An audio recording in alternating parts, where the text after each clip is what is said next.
আপনাদের দলের প্রধান কার্যালয় কোথায় এবং দলের সভাপতি সাধারণ সম্পাদকের নামটা জানতে চাচ্ছিলাম। না, আমি জানি কিন্তু আমার স্মরণ নেই, যার কারণে মনে হচ্ছে না আর কি। রাজনৈতিক দলের নেতারা সরকারের কাছে তো কিছু চায় না, আপনারা কেন সরকারের কাছে যাবেন? সরকার কি সহযোগিতা করবে আপনাদের? সরকার হবেন?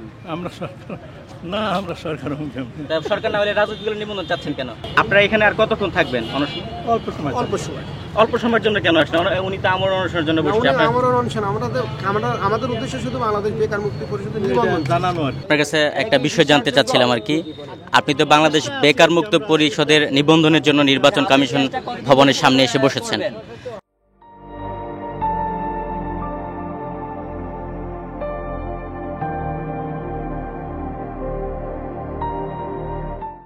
আপনাদের দলের প্রধান কার্যালয় কোথায় এবং দলের সভাপতি সাধারণ সম্পাদকের নামটা জানতে চাচ্ছিলাম। আমার দলের প্রধান কার্যালয় হচ্ছে আপনার শাহবাগ নূরজাহান মার্কেট। শাহবাগ নূরজাহান মার্কেট, পল্টন। শাহবাগ বললেন, আবার পল্টন বলেন। এখানে আপনাদের রুম নাম্বারটা কত? রুম নাম্বারটা বলেন, অথবা হচ্ছে বাসা নাম্বারটা স্পেসিফিকলি বলেন আর কি। এই আপনার বাসা নাম্বারটা আমার স্মরণ নেই, এটাই আর কি, আমার স্মরণ নেই আর কি। আপনি একটা দল করেন, যদি আপনার বাসা নাম্বার স্মরণ না থাকে তাহলে কিভাবে আপনি নিবন্ধনের জন্য নির্বাচন ভবনের সামনে এসে বসেছেন?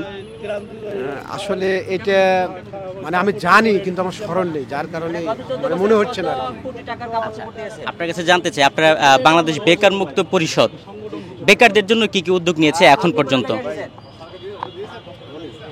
বেকারদের জন্য উদ্দেশ্য একটাই আমাদের, সেটা হচ্ছে যে বাংলাদেশ বেকার মুক্তি পরিষদ নিবন্ধনের জন্য আমরা এসেছি।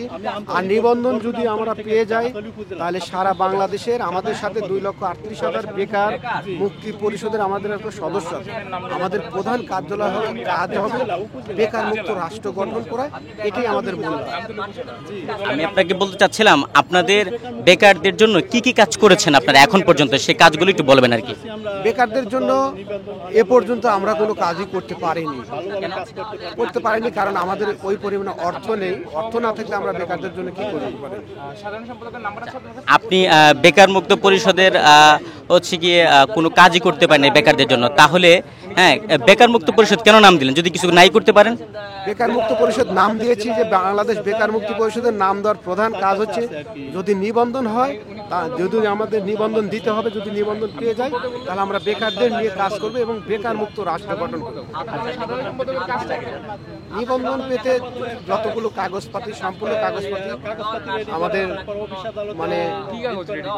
কি কি আমাদের নির্বাচন অফিসে যত কাগজ যেগুলো পেপারস লাগে, সম্পূর্ণ পেপারস দিয়ে আপনার নিবন্ধন প্রদান কাজটা করতে, যেমন আমাদের কেন্দ্রের যে আপনার নূরজাহান মার্কেট আপনার হচ্ছে যে কেন্দ্রীয় কমিটির যে একটা আমাদের কমিটি 71 কমিটির যে একটা বিশিষ্ট কমিটি, সেই 71 কমিটি কেন্দ্র কমিটি 71 জন সদস্য নিয়ে যে আমাদের নিবন্ধনের জড়িয়ে হচ্ছে, তাদের প্রত্যেকের ভোটার আইডি কার্ড লাগবে, তাদের ছবি লাগবে, তারপরে হচ্ছে যে তাদের এনআইডি কার্ড লাগবে, মূলত তাদের এই ধরনের কার্যক্রম। তারপরে আনুষঙ্গিক যেগুলো কাজ আছে সেগুলো সকল পেপারস আমাদের কেন্দ্র নেতা জনাব আতিকুর রহমান রাজা সেগুলো কমপ্লিট করেই নির্বাচন অফিসে ইস্যু হবে। হ্যাঁ, আইডি কার্ড, এনআইডি কার্ড, আরো অনেক কাগজ লাগবে।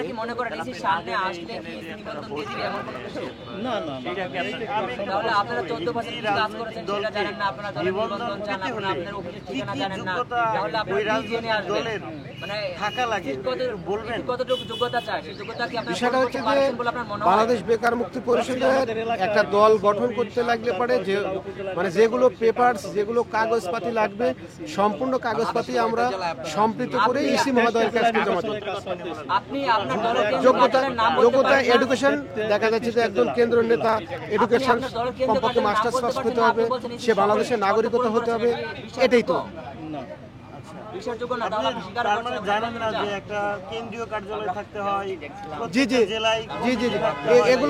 এগুলো তো আছে আপনার, আমাদের প্রধান কার্যালয় আছে এবং 106টা উপজেলায়, এই আপনার পল্টনের নূরজাহান মার্কেট। আপনি একবার বলেন পল্টন, একবার শাহবাগ, আসলে কোথায় এটা বলেন? না, পল্টনে। আপনি একবার বললেন শাহবাগ নূরজাহান মার্কেট, এখন বলেন পল্টন, আপনি কি জানেন না নাকি? জানি ভাই, জানি। পল্টনে নূরজাহান মার্কেট। নূরজাহান মার্কেট। আচ্ছা, আপনাদের দলের সেক্রেটারির নাম কি? শাহাদত হোসেন, সভাপতি? সভাপতি আতিকুর রহমান রাজা। ওনাদের সাথে নাম্বারটা দেওয়া যাবে একটু কথা বলার জন্য? ওনাদের নাম্বার? জি জি জি, আপনারা এই যে 2 লক্ষ কত হাজার সদস্য জন? 38,000। আপনাদের কয়টা উপজেলায় কমিটি আছে? আমাদের 106টা উপজেলা কমিটি আছে। 106টা। 106টা। তারপরে কেন আপনাদের নিবন্ধন দেয় নাই? না, এটা বলতে হবে না কেন দেয়নি, হয়তো আমাদের ভিতরে কোনো ব্যর্থতা আছে তার কারণেই দেয়নি। এই যে মনে করেন আপনারা এখানে বসছেন আইসা, জি জি জি। বসার পরে যদি নিবন্ধন না দেখি পরে কি করবেন? আশা কি নিবন্ধন না দিলে আমরা কি করব, আবার চেষ্টা চালায় যাব। এই আদালতে গিয়েছিলেন? না, আদালতে যাইনি। আচ্ছা, আপনার পরিচয়টা কেন জানেন? আমার পরিচয় হচ্ছে বলছে যে আপনারা আদালতে যাবেন। আদালতে, এখন এই মুহূর্তে যদি আদালতে যাওয়া যায়, কারণ বিষয়টা হচ্ছে যে একটা সময়ের ব্যাপার আছে। দেখা যাচ্ছে এই মুহূর্তে আদালতে গেলে পরে একটা সময়ের ব্যাপার আছে, এই সময়ের কারণে হয়তো বা এই মুহূর্তে আদালতে যাব না। আচ্ছা, আপনার নাম আর পরিচয়টা? আমার পরিচয়, হ্যাঁ, আপনার আমি নাম। আমি মোহাম্মদ জাহিদ হাসান। আচ্ছা, আর দলের পরিচয়? দলের পরিচয়, আমি বাংলাদেশ বেকার মুক্তি পরিষদের নাটোর জেলা সভাপতি। নাটোর জেলা। আপনাদের কেন্দ্রীয় সভাপতি সেক্রেটারি থাকতে আপনার নাটোর থেকে কেন আসছেন? এটা আমাদের আসতে হবে যে, মানে আশা লাগবে যে, আচ্ছা, কারণ আসার কি- কোনো নির্দেশনা ছিল দলের? জি জি, যে দলের কোনো নির্দেশনা ছিল হ্যাঁ হ্যাঁ, দলের নির্দেশনা সবার জন্য? আমি আসছি সবার জন্য হবে, সবার জন্য। তো সবার জন্য হলে আপনারা 2 লক্ষ উপরে সদস্য 3 জন আসলেন কেন? 3 জন আসছে এখানে, কারণ আমাদের প্রোগ্রামটা কালকে হবে। তাহলে আজকে আসলেন যে? আজকে আসছে আমরা নিবন্ধনের জন্য, কালকে আমাদের একটা কেন্দ্রের একটা কুড়িগ্রাম। হচ্ছে যে আপনার হচ্ছে যে একটা ক্যাবিনেট মিটিং হবে আর কি।